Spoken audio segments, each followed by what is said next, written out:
एक सदी की जिद्दोजहद, लाखों आंसू, हजारों शोहदा और आज पहली बार ताकतवर मगरबी दुनिया की दीवार में एक दरार पड़ चुकी है। फ्रांस G7 की ताकत ने ऐलान किया है कि वो फलस्तीन को बाकायदा रियासत के तौर पर तस्लीम करेगा। ये ऐलान सिर्फ सिफारतकारी नहीं बल्कि एक पैगाम है कि जुल्म जितना भी पुराना हो, सच्चाई आखिरकार जीत जाती है। इसराइल और अमेरिका इस वक्त गुस्से में हैं, लेकिन सवाल ये नहीं कि कौन नाराज है, सवाल ये है कि दुनिया बदल रही है। क्या आप इस लम्हे की तारीखी अहमियत को समझते हैं? आज की वीडियो में हम बताएंगे ये फैसला क्यों तारीख का संगे मील है, इसके कानूनी और अखलाकी असरात क्या होंगे और क्या अब दीगर बड़े ताकतवर ममालिक भी फलस्तीन के हक में खड़े होंगे। मैं हूं हमजा तारड़, आप देख रहे हैं 92 news digital. Viewers, France G7 की ताकत ने तारीख का एक नया बाब लिख दिया है। ये वो लम्हा है जिसकी बाज़गश्त सिर्फ सिफारती कमरों तक महदूद नहीं बल्कि पूरी दुनिया में सुनाई दे रही है। फ्रांस ने ऐलान किया है कि वो फलस्तीन को बाकायदा रियासत के तौर पर तस्लीम कर लेगा और ये ऐलान अक़वाम मुत्तहिदा की जनरल असेंबली के सितंबर 2025 के इजलास में बाज़ाब्ता किया जाएगा। ये फैसला महज एक सियासी कदम नहीं बल्कि आलमी ताकतों के तवाज़ुन में एक बड़ी तब्दीली की अलामत है। इसराइली हुकूमत और अमेरिका इस फैसले पर शदीद नाराज हैं, इसे खतरनाक और हमास के हक में करार दे रहे हैं। लेकिन दूसरी जानिब अरब और खलीजी ममालिक इस तारीखी कदम को खुशामदीद कह रहे हैं।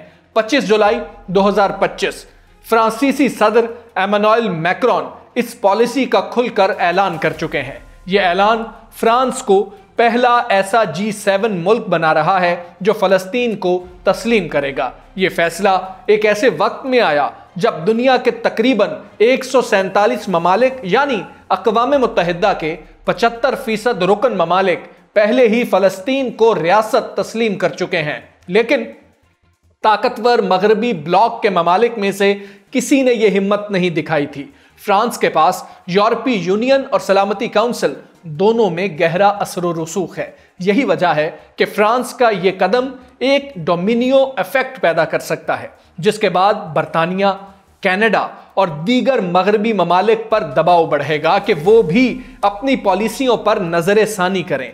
यह फैसला महज आज की सियासत का नहीं बल्कि सदियों पुरानी जिद्दोजहद का नतीजा है। फलस्तीन की तारीख जुल्म और इस्तेहसाल की कहानियों से भरी हुई है। 1917 में ऐलान बिलफोर के जरिए बरतानवी ताकत ने एक ऐसी जमीन पर दूसरों को हक़ खुद इरादियत देने का वादा किया जिसके असल मकीन फलस्तीनी थे। 1948 में नकबा के नाम से जाने जाना वाला ये सानहा हुआ जब 7 लाख फलस्तीनी अपने घरों से बेदखल कर दिए गए। 1967 में इसराइल ने गजा, मगरबी किनारे और मशरकी यरूशलेम पर कब्जा कर लिया जो आज तक कायम है। 1988 में फलस्तीनी तंजीम ने यकतरफा तौर पर रियासत फलस्तीन का ऐलान कर दिया। 1993 के ओस्लो मुआहदे में खुद मुख्तारी के वादे किए गए, लेकिन जमीन पर हकीकत इसके बरअक्स रही और इसराइली आबादकारी तेजी से बढ़ती रही। 2012 में अक़वाम मुत्तहिदा ने फलस्तीन को नॉन मेंबर ऑब्जर्वेंट स्टेट तस्लीम किया। पिछले चंद सालों में यह जिद्दोजहद एक बार फिर शिद्दत इख्तियार कर गई। 2024 और इस साल स्पेन, आयरलैंड, नॉर्वे और स्लोवेनिया ने फलस्तीन को तस्लीम करने का ऐलान किया और अब फ्रांस भी इस काफिले में शामिल हो रहा है। यह सब उस वक्त हो रहा है जब आलमी अदालत इंसाफ ने इसराइल के खिलाफ जनूबी अफ्रीका की दरखास्तों पर सख्त हिफाजती इकदामात के अहकामात जारी किए हैं और बैनुल अक़वामी फौजदारी अदालत यानी ICC ने इसराइली रहनुमाओं बशमूल वज़ीर आज़म नेतन्याहू और वज़ीर दिफा के खिलाफ जंगी जराइम और इंसानियत के खिलाफ जराइम के वारंट्स बरकरार रखे। इसके साथ ही हमास रहनुमाओं पर भी वारंट्स तो मौजूद हैं, लेकिन आलमी राय आमा का दबाव अब इसराइली कार्रवाइयों पर ज्यादा मरकूज है। इसराइली हुकूमत का मौक़िफ़ है कि इस यकतरफा तस्लीम से अमन के अमल के लिए नुकसानदेह होगी, लेकिन सलामती काउंसिल की करारदादें बारहा इस बात की तस्दीक कर चुकी हैं कि फ़लस्तीनी इलाकों में इसराइली आबादकारियां गैर कानूनी हैं। 2004 में ICJ ने इसराइली दीवार फासिल को भी बैनुल-अक़वामी कानून के मुनाफी करार दिया था। हालिया बरसों में ICJ ने इसराइल के खिलाफ मजीद सख्त हिफाजती इक़दामात के अहकामात जारी किए हैं, जो आलमी कानूनी बयानिए को फ़लस्तीनी मौक़िफ़ के हक़ में मजबूत कर रहे हैं। फ्रांस का यह फैसला इस कानूनी और अखलाकी वजन को मजीद बढ़ा रहा है। इस ऐलान पर आलमी सतह पर रद्द अमल दो धड़ों में तकसीम है। इसराइली वज़ीर आज़म नेतन्याहू और अमरीकी हुकूमत ने इस इक़दाम को खुलेआम मुस्तरद कर दिया है, लेकिन दूसरी जानिब द गार्डियन जैसे अखबारात ने इसे एक टिपिंग पॉइंट करार दिया है। स्पेक्टेटर जैसे जरीदे इसे गलती लिख रहे हैं, लेकिन ये इख्तलाफ ही इस बात की दलील है कि अब मैदान अमल और अखलाकी दलाइल के दरमियान लकीर और गहरी हो चुकी है। फ्रांस के इस ऐलान के मुमकिना असरात बहुत वसी हैं। यूरोपीय यूनियन के अंदर इसराइल यूरोपीय यूनियन ताउन के मुआहिदों का रिव्यू तेज हो सकता है। बरतानिया और कनाडा जैसे ममालिक पर अंदरूनी दबाव बढ़ेगा कि वो अपनी पॉलिसियों को ICJ के फैसलों से हम आहंग करें, क्योंकि हम देख रहे हैं कि तमाम ममालिक में जो अवाम हैं, जो स्टूडेंट्स हैं, वो बाहर निकलकर इसराइल के खिलाफ एहतजाज कर रहे हैं। तो अब जब फ्रांस तस्लीम करने जा रहा है तो दीगर ममालिक के अवाम अपनी हुकूमतों पर यह प्रेशर डालेंगे कि अगर फ्रांस कर सकता है तो हम क्यों नहीं कर सकते। अगर सितंबर 2025 में फ्रांस ने बाज़ाब्ता तौर पर फ़लस्तीन को तस्लीम कर लिया तो फ़लस्तीनी रियासत को सिफारती सतह पर बड़ी ताकत मिलेगी। अक़वाम मुत्तहिदा और दीगर बैनुल-अक़वामी फ़ोरम्स में फ़लस्तीन की हैसियत मज़ीद मजबूत हो जाएगी और ये इसराइल की पॉलिसियों के लिए एक बड़ा चैलेंज बनेगा। इसराइली हुकूमत का रद्द अमल रिवायती सिक्योरिटी बयानिए पर मबनी है, लेकिन हकीकत इससे मुख्तलिफ है।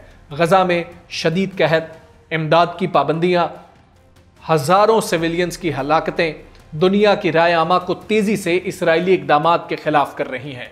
जब आलमी अदालतें और आलमी अवामी राय एक ही समत में खड़े हों तो फ्रांस जैसे मुल्क का ये कदम महज अलामती नहीं रहता, बल्कि आलमी पॉलिसी में एक हकीकी और गहरी तब्दीली की निशानी बन जाता है। फ्रांस का यह फैसला कानूनी, अखलाकी और सिफारती सतह पर इसराइली पॉलिसियों के लिए बहुत बड़ा चैलेंज है। यह फैसला फ़लस्तीनी अवाम के हक़ खुद इरादियत के लिए एक मजबूत जीत है।